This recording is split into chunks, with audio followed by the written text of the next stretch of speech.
This week we're taking up the topic of aims and goals in education, and I have three things in mind. First, I'd like to show you the relationship between a school's strategic plan and a school's curriculum plan.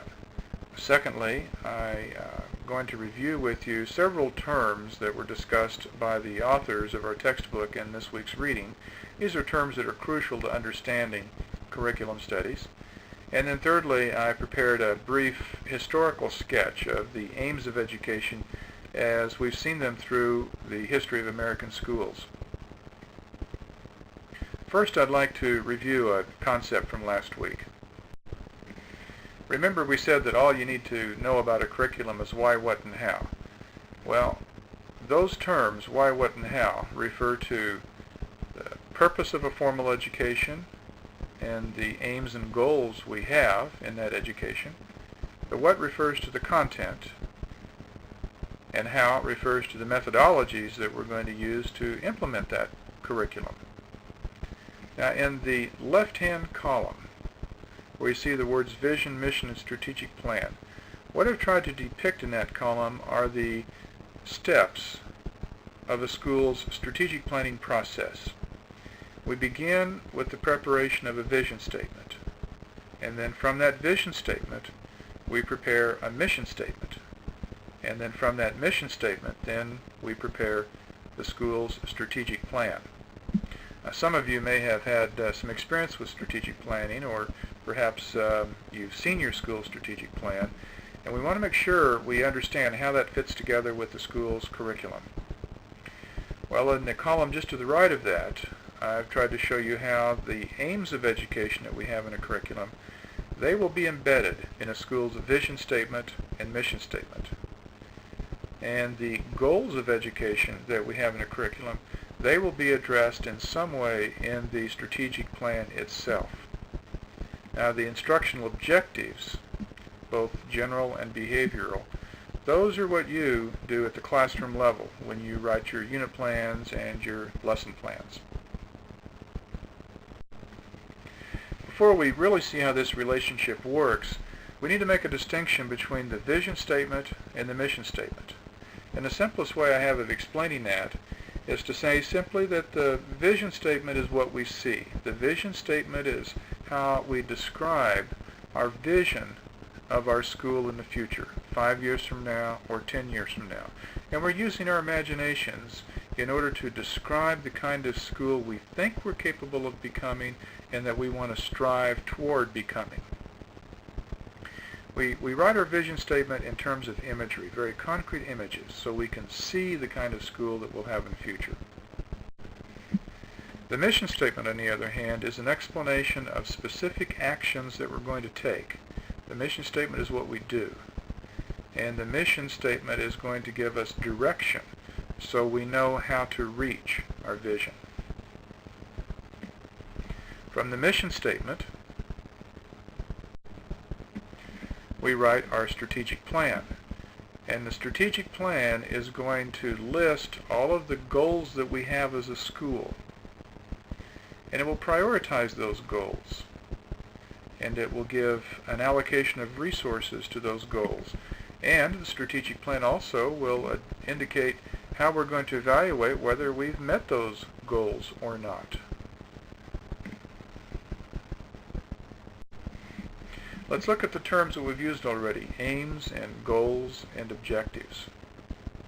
When we're talking about a curriculum plan, the curriculum plan will include aims, goals, and objectives, and the aims are going to be embedded in the vision statement and the mission statement.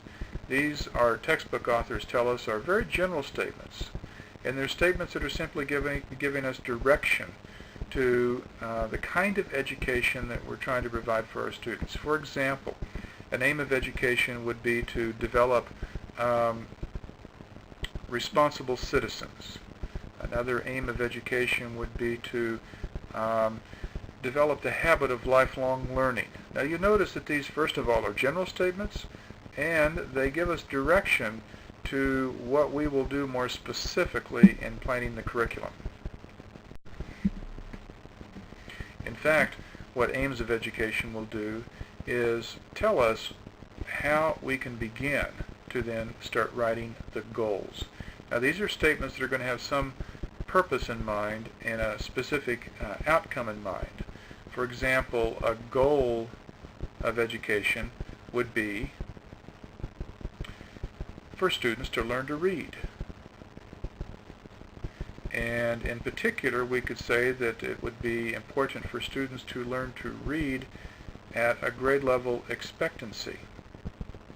Now, that is a goal of education which is necessary that we reach in order for our aims of education to be attainable.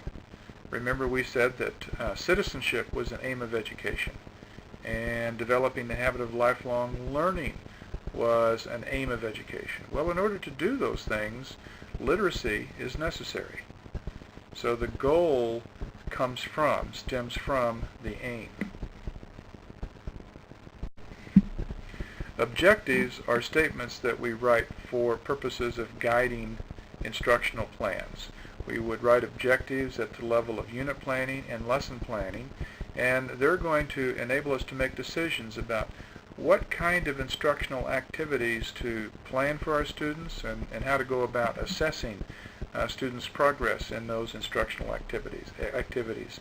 Using the example of citizenship and lifelong learning as aims of education and learning to read as a goal of education, we would then break the reading process down into specific objectives that would have to do with all of the aspects of teaching reading. And we would have to identify which of these objectives would be addressed at different grade levels. Where we put the aims of education into the vision statement and the mission statement, we make sure the goals of education are placed into a school's strategic plan. So we have some way of evaluating whether or not the curriculum is working. And then the instructional objectives are going to be a part of the unit planning and lesson planning process in a school's curriculum plan. And why are aims and goals and objectives important? Well, I think Lewis Carroll says it probably better than anyone in Alice in Wonderland.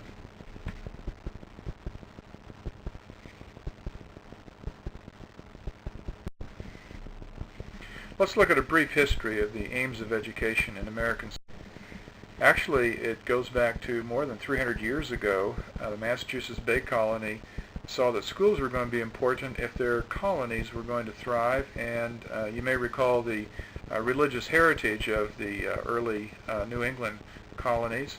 You can see by the text of this act, which is taken from a document that was adopted in 1647, that they saw the chief aim of education to be religious education. The salvation of the soul was the aim of education, and teaching literacy, in particular literacy so that students could read the Bible, was the central purpose and aim of education. And the purposes of religious education and moral education continued actually for more than 100 years. This quote is taken from the Northwest Ordinance, which was adopted by the Federal Congress in 1785.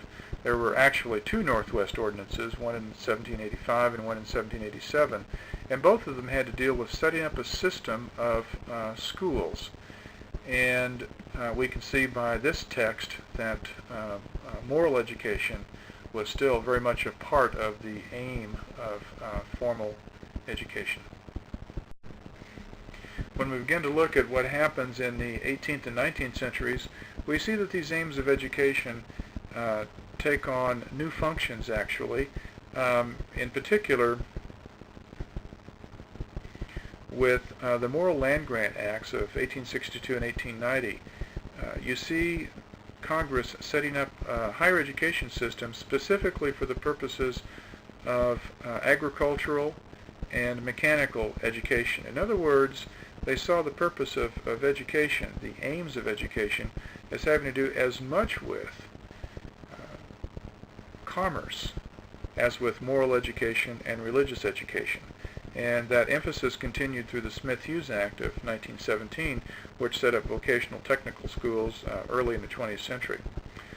Then, about the same time, actually, at the turn of the century, the Committee on College Entrance Requirements restated all of this: character education, civic education, commercial education, all as the central aims of education for secondary schools.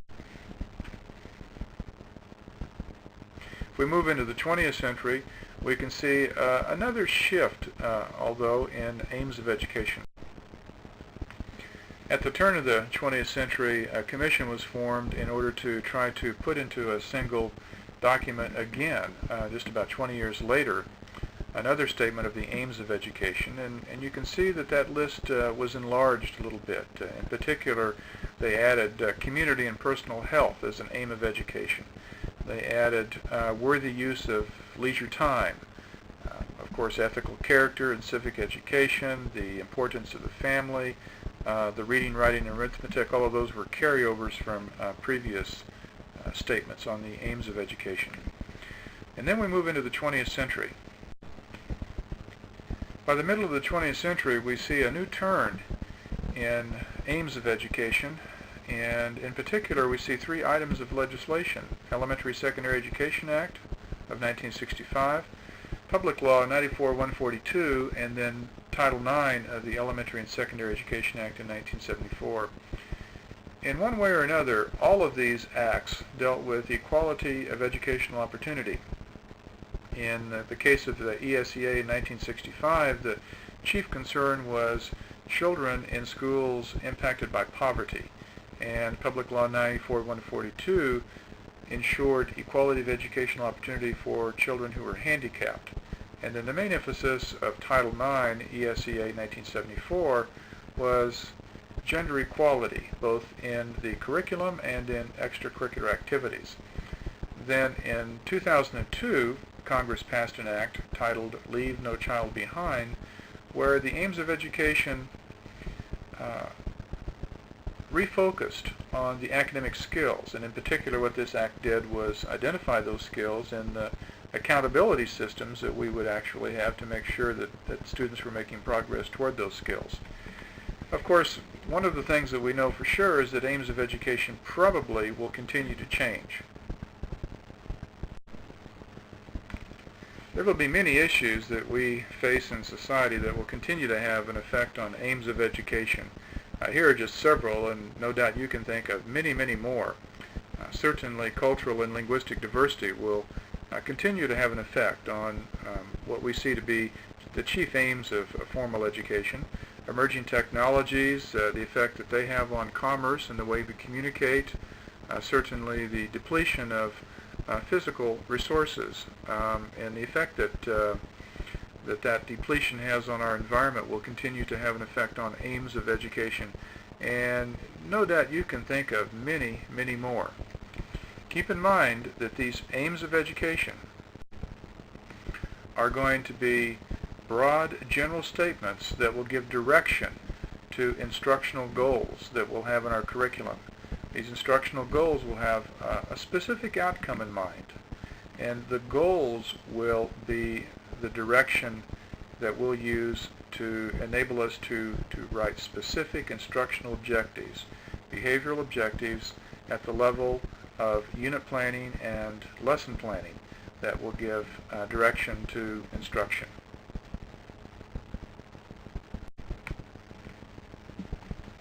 Well, that concludes our presentation, and now the next step is to go to the left-hand column of your screen where you see reading response, and that will give you some instructions on synthesizing the reading material and the comments from this presentation.